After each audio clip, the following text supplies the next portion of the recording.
The pregnancy test in my trembling hands showed 2 pink lines, clear as day. After 4 years of trying, countless doctor visits, and 3 miscarriages that nearly broke my spirit, I was finally pregnant. But this wasn't just another attempt at motherhood. What happened in Golden Gate Park with a group of mothers I'd never met before changed everything I thought I knew about manifesting the impossible. And what they taught me about the law of attraction didn't just give me my baby, it gave me back my faith in miracles. My name is Mei Lin, and this is the story of how a 37-year-old software engineer from San Francisco, who'd been told by doctors that natural pregnancy was highly unlikely, became a mother through discovering the most powerful force in the universe: conscious creation. This isn't just another fertility success story.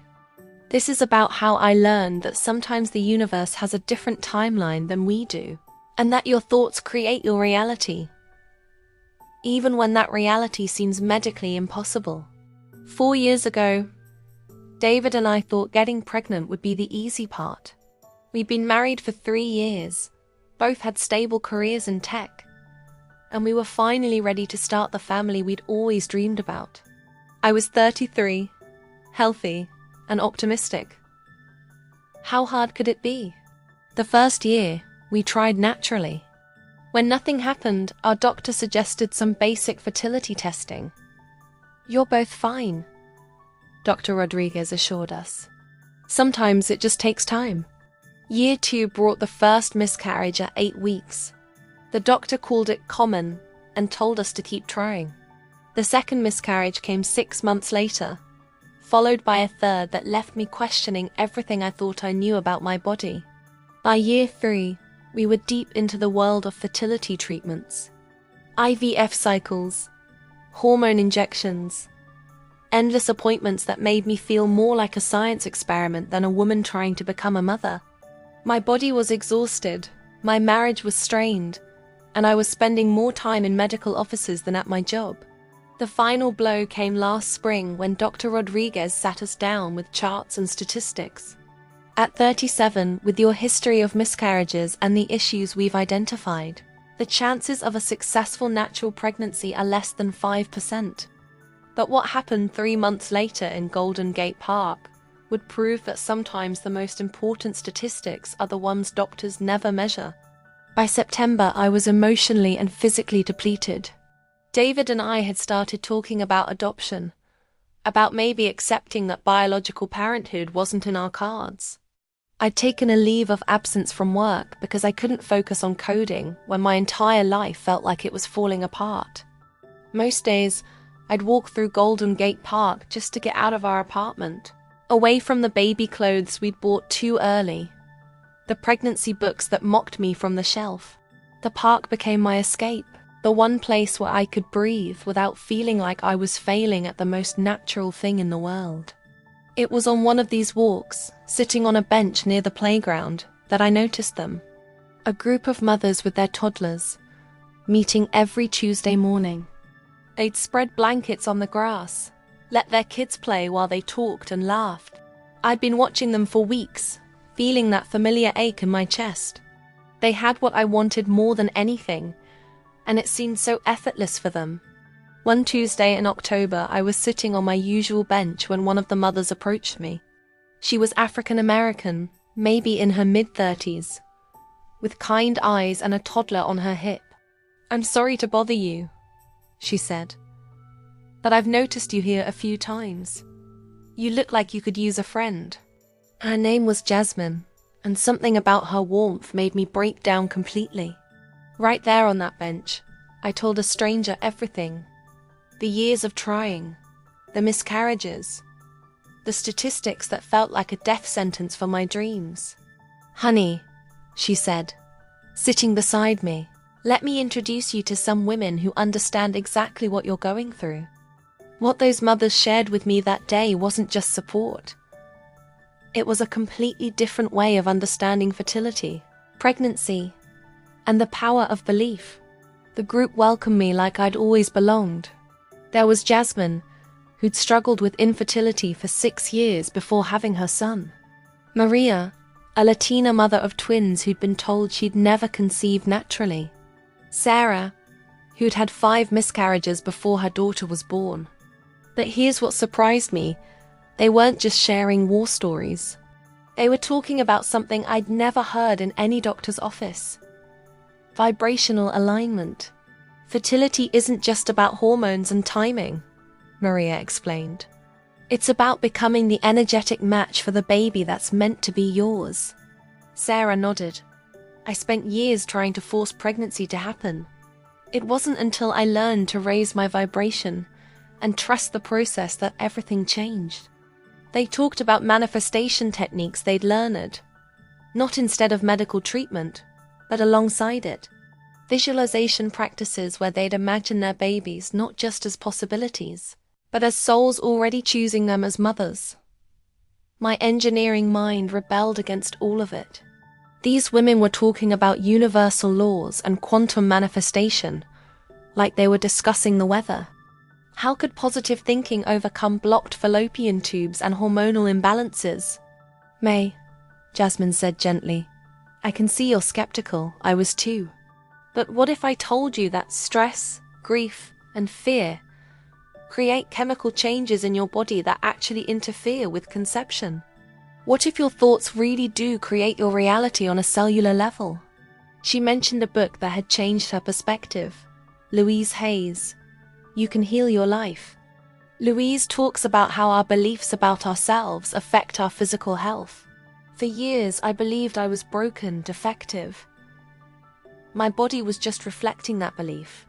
That night, I downloaded Louise Hay's book and started reading. She wrote about how our bodies respond to our thoughts and beliefs in ways science is only beginning to understand. The idea that my years of self-criticism and despair might have been working against my fertility was both devastating and hopeful. The next Tuesday, I returned to the group. Sarah taught me a visualization technique she'd learned from Neville Goddard's work. Don't visualize trying to get pregnant, she said. Visualize already being pregnant. Feel the weight of the baby in your arms, the joy of telling your family the news. Every morning, I started spending 20 minutes in what Neville called the state of the wish fulfilled. I'd lie in bed with my hands on my belly, feeling the presence of the baby I knew was coming. Not hoping for it, not trying to force it, but feeling grateful for the pregnancy that was already mine in some dimension I couldn't see yet.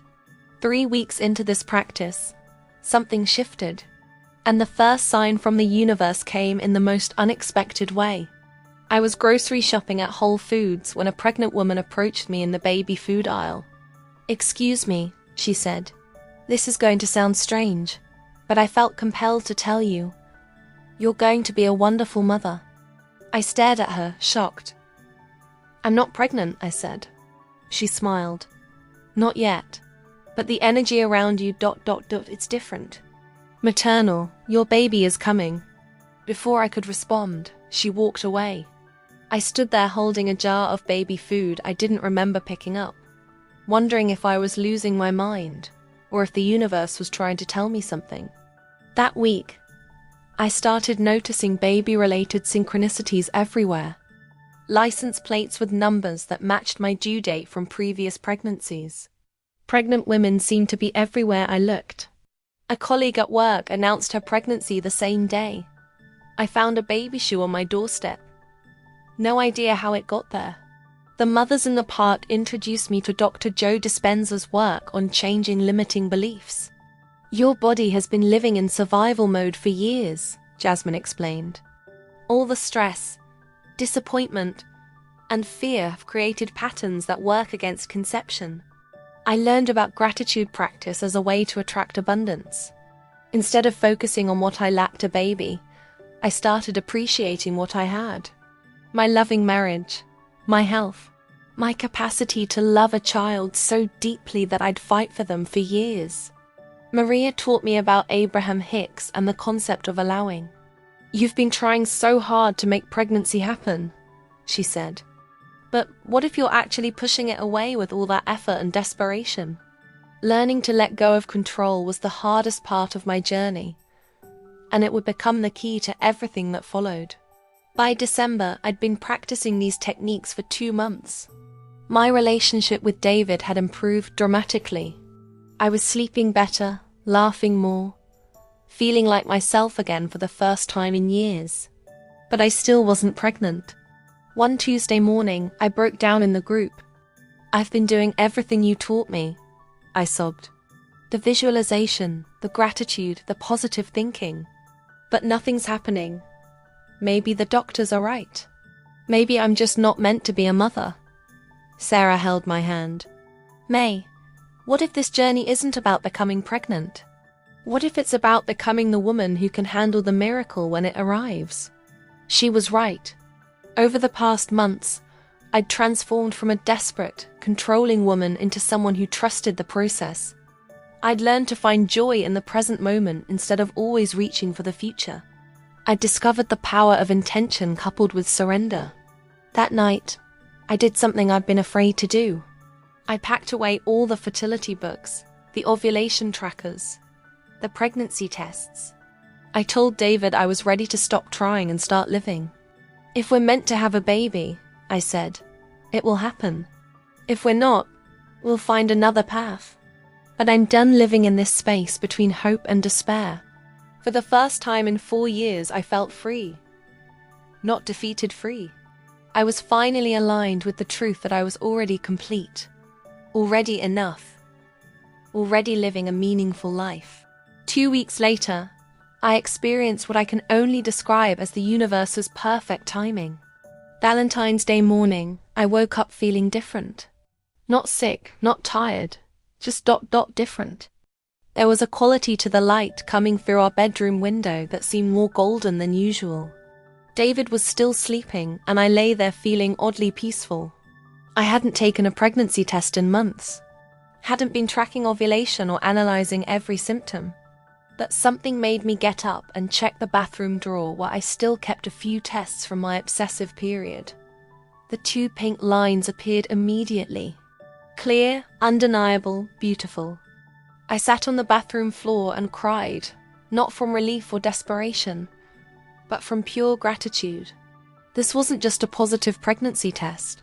It was confirmation that the universe had been working behind the scenes, orchestrating something beautiful while I learned to trust the process. When I told the mothers in the park, they weren't surprised. "We knew it was coming," Jasmine said with a knowing smile. "Your energy shifted months ago. You stopped trying to force it and started allowing it." The pregnancy was different this time. Instead of living in fear of another miscarriage, I practiced maintaining my vibration at the frequency of gratitude and trust. I visualized not just a healthy pregnancy, but a smooth delivery and a thriving baby. Every week, I'd return to Golden Gate Park and share my experience with new women who joined the group. Women who were where I'd been desperate, exhausted, losing hope. I'd tell them what those mothers had told me. That creating your dream life sometimes requires becoming a different version of yourself first. 9 months later, Lily was born. Healthy, perfect, and exactly the baby I'd been visualizing for over a year. The moment they placed her in my arms, I understood something profound. She hadn't been delayed. She'd been waiting for me to become the mother she needed. That the most beautiful part of this story isn't just about manifesting pregnancy. It's about what happened when I shared this journey with others. That group in Golden Gate Park has grown into a movement. We now have weekly gatherings where women learn to apply law of attraction principles to their fertility journey. Not as a replacement for medical treatment, but as a complement to it. David and I have helped dozens of couples understand that manifestation isn't about positive thinking your way to pregnancy. It's about becoming vibrationally aligned with the family you're meant to create. Some of the women in our group have gone on to have biological children. Others have found their path to motherhood through adoption or surrogacy. A few have discovered that their deepest calling wasn't motherhood at all, but something else entirely. What I learned from my journey to motherhood isn't just about fertility. It's about understanding that the universe has a wisdom we can't always see. Every disappointment, every delay, every moment of despair was preparing me for something greater than I could have imagined. The woman who started this journey 4 years ago was driven by desperation and fear. She was trying to force life to happen according to her timeline. The woman who became Lily's mother had learned to trust the process, to raise her vibration above the need to control outcomes. Today, Lily is 6 months old, and I'm back in Golden Gate Park every Tuesday, not as someone seeking a miracle, but as someone who's learned to create miracles through conscious alignment with what wants to emerge. The mothers who welcomed me into their circle taught me that your thoughts create your reality. But it's not just about thinking positive thoughts. It's about transforming your entire relationship with yourself, your body, and your dreams. That first day when Jasmine approached me on the bench, I thought I was just meeting a kind stranger. I had no idea she was introducing me to the most powerful force in the universe, the law of attraction in action. The fertility journey that nearly broke me became the spiritual awakening that made me whole. The years of trying that felt like punishment became the preparation for the miracle that was always coming. Because here's what I know now. The universe is listening to every prayer, every tear, every moment of surrender. And when you align with trust instead of fear, with gratitude instead of desperation, miracles stop being rare exceptions. They become the natural expression of who you were always meant to be. If this story speaks to your heart, if you're on your own journey of manifesting something that feels impossible, comment below. My miracle is on its way. And if you believe that sometimes the greatest delays lead to the greatest blessings, hit that like button, subscribe for more transformation stories, and share this with someone who needs to remember that the universe's timing is always perfect. Your miracle is closer than you think. Sometimes it's just waiting for you to become ready to receive it.